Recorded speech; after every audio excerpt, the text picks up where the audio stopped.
Magandang araw mga kakutsero. Ito na naman po ang inyong lingkod na si Jigs na magbibigay sa inyo ng giya ngayong araw ng Sabado. Ngayon po ay Hulyo 20 at meron po tayong 8 magagandang karera. Ngayong araw na to napakahirap ng karera. Halos nag-nosebleed ako sa kaka-review rito sa karerang ito. Napakahirap ng karera. Umpisa na po natin. Sineselebrate pa rin po natin yung National Disability Rights Week. Race number 1. Dito po magsisimula ang unang Big 5 Pilracom Rating Based Handicap System Race. Class 5 non-placers. Ang distansya po ay 1400 meters. May 6 na kalahok. Dito sa karerang ito, ang mga nakikita ko mabilis, andyan si Panday Pira, yung nagbabalik. Si Kindra, mabilis po yan. At yung Little Miss Saturday. Etong karera na to, anybody's race din to, no? Pwede magka-upset dito. Pero ako, pili ko po rito yung talagang mababa, yung Little Miss Saturday. Nasakay ni Claro Espare, gamay niya po yan. Ang tingin kong magandang protection po dyan, yung numero 2, si West Pacol, nasakay niya Apoy Asuncion. Kaya dito sa race number 1, ang pili ko po, numero 6, Little Miss Saturday. Panigundo ko yung numero 2, si West Pacol. Race number 2, dito po magsisimula ang winner take all. Pilracom Rating Based Handicap System Race, Class 4, 16 to 21 split. Distance is 1400 meters, may 11 kalahok. Dito, anybody's race, no? Ang mga may panalo rito, yung Double Happiness, ay under oath, galing sa panalo yan. Tinalo niya si Karing Melody last run. Si Matikas, galing din po sa panalo yan, nasakay ni Ken Malapira. Si Snow White, may panalo din po yan. AP Factor, ayan po sa tingin ko may mga panalo dyan. Possible pwedeng maglutsahan dyan yung Real Equity at saka si Tool of Choice. Si AP Factor lately na isusunod na 2 beses na isigundo ni RM De Los Santos to at magdadala po siya ng magaang na timbang na 51 media. Ito lately sinusunod na lang to at 2 beses na isigundo ni RM De Los Santos ito. Kaya siya po ang napupusuan ko dyan, si AP Factor. Siya po ang makakasunod dun sa mga possible na maglutsahan. Ang tingin kong pwedeng magbigay ng magandang laban yung numero 3 si I Under Oath, nasakay ni Ono Hernandez from Kelvin Abobo. Ito, question dilabas yung numero 4 Matikas. Alam nyo na yan, question dilabas. Paglabas may panalo. Kaya dito sa race number 2, ang pili ko po, dun ako sa numero 9 AP Factor. Panigundo ko yung numero 3 I Under Oath. At isasama ko yung question dilabas sa numero 4, Matikas. Sa race number 3, dito po magsisimula ang Pick 6 Pilracom Rating Based Handicap System Race, Class 5, 6 to 10 split. 1400 meters is the journey. May 11 kalahok, but 10 in numbers. May coupled entries tayo, yung numero 5, si Mount Amandi Wing at si Magnum Force, parehas galing sa panalo yan. Pero dito si Port Kennedy nung karera inayaw lang to kung saan nanalo si I Tell You. Tingin ko ang ganda ng numero niya ngayon. Nagpapabuenas, nakapagpanalo na po si Marlon Laloma. Baka ito ang maging second panalo niya, Port Kennedy. Magandang dihado po yan. Pero ang pili ko dito yung bagong bang numero 8, si Cash is King, nasakay na John Paul Guse. Gamay niya po yan. Itong si Blue Thunder nung last run, no? Ang pangit ng numero 1, ang sama ng larga, tapos kumaskas.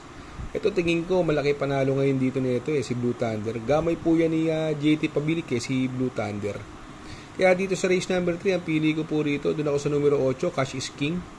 Panigundo ko, numero 6, Blue Thunder. At isasama kong pandihado, magandang dihado po ito, yung numero 1, Port Kennedy. Sa race number 4, dito po magsisimula ang second Pick 5 Pilracom Rating Based Handicap System Race, Class 5, 6 to 10 split. Ang distansya po natin dito is another 1400 meters. May 12 kabayong tatakbo. Dito, another anybody's race, no? May mga panalo dyan sa tingin ko. Yung Spoiled Brat, may panalo po yan. Maria's Legacy, Question de Labas, pero paglabas, may panalo po yan. Yung Time Traveler, may panalo din po.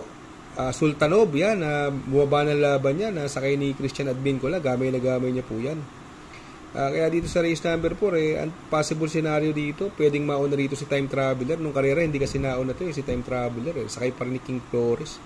Tingin ko, wala nang papoporma yung si Time Traveler dito. Although andyan si Aliana, tingin ko, hindi kaya ni Aliana ni Time Traveler. Tingin ko siya mauna rito. Ang possible sumunod dito, si Aliana at yung Sultanov, medyo malapit umalis yan. Yung Maria's Legacy, ito galing sa segundo to, kinapos lang, pero question di labas. Kaya alamin natin ang mga balita dyan. Kaya dito sa race number 4, ang pili ko po dyan, doon ako sa numero 8, Time Traveler. Panigundo ko yung numero G, si Sultanov, at isasama ko, pandiado, yung numero 5, Maria's Legacy. Sa race number 5, dito po magsisimula ang pick 4, Pilracom Rating Based Handicap System Race. Class 5, 11 to 15 split. 1,400 meters is the distance. May 12 kabayong kalahok but 11 in numbers. May coupled entry tayo. Yung numero 2, si Hombre. Coupled with Sampaloc Pride. Itong numero 2, no, parehas mababa sa laban. Parehas may panalo to basta labas. Yung Hombre, Sampaloc Pride. Kaya lang, tulad na sinabi ko, question di labas. Kung sakaling iayaw, dito po ako sa numero 1, si Galloping Ghost, na sakay ni Patty Dilema. Ang ganda ng numero. Sa tingin ko, walang makakalucha sa kanya rito. Mukhang kakayanin niya yung karerang ito. Basta siya ang mauna rito. Magandang mundiado po dyan. Yung numero 3 na Mr. Dynamic, na sakay ni Mr. Elos. Kaya lang, 52, mukhang pababain. At saka yung numero 11, yung bagong baba, sakay ni Ison Bautista, si Flywheel.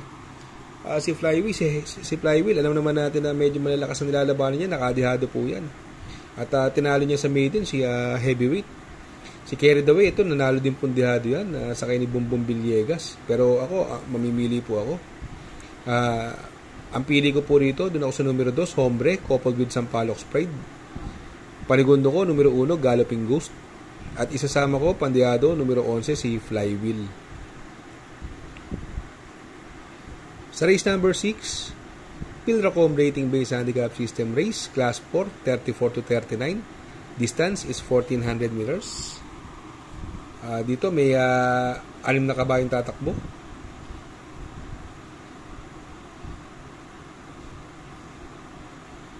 May 6 na kabayong tatakbo rito. Dito, sa tingin ko, pwedeng maghabulan dito. Andyan yung Asyong, Easy Way, Eye in the Sky, at si Parisian Life, Sky Story. Medyo pass muna kay Sky Story. Si Sky Story, ang ganda ng panalo last na nito, no? Nung last race. Banderan tapos, sakay ni Jeff Sarate. Kaya lang dito, mukhang hindi siya mauuna rito. Andiyan si Asyong. Baka mapahirapan siya nila Asyong. Ako, ang pili ko rito, yung binilik na kay Patty Dilema, from EA Abrea, yung numero 1 open billing.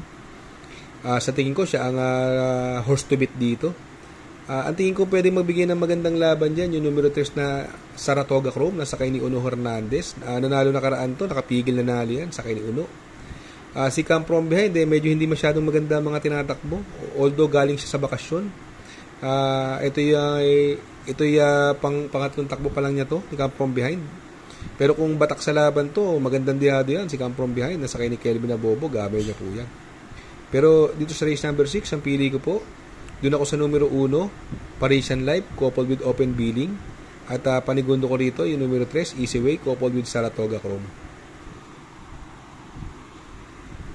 Sa race number 7, penultimate race, Pilracom Rating Based Handicap System Race, Class 4, 22 to 27 split. Distance is 1,400 meters.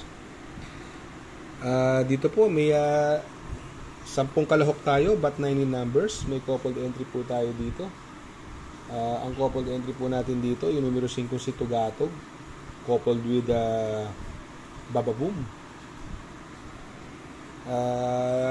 Dito, another anybody's race. Ang mga may panalo, yung Papa Omamaw, Charm Campaign, Grand Jackpot, Tugatog, Bababoom, Chocolate Thunder, at Work From Home.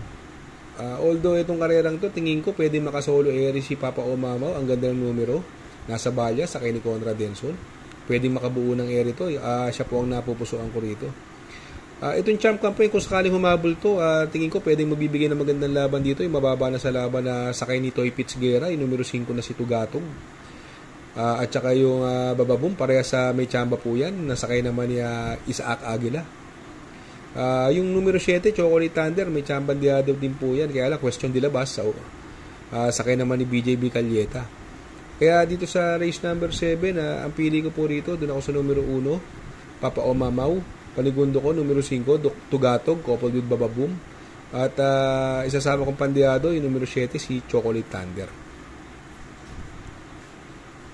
Sa last and final race, race number 8, Pilracom Rating Base Handicap System Race, Class 5, 11 to 15 split, 1400 meters is the journey. May 11 kalahok dito. Dito sa karerang ito, kung sakaling maglabas yung numero 3 na Karing Melody na sakay ni BJB Calyete, tingin ko lamang yan.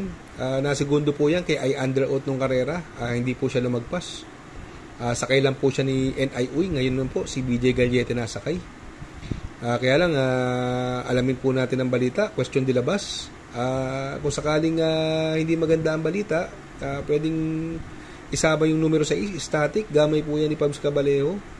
At yung numero 9, galing sa panalo, si I Tell You, banderan tapos na karaan yan, Diremate, nasa kay ni Mark Alvarez.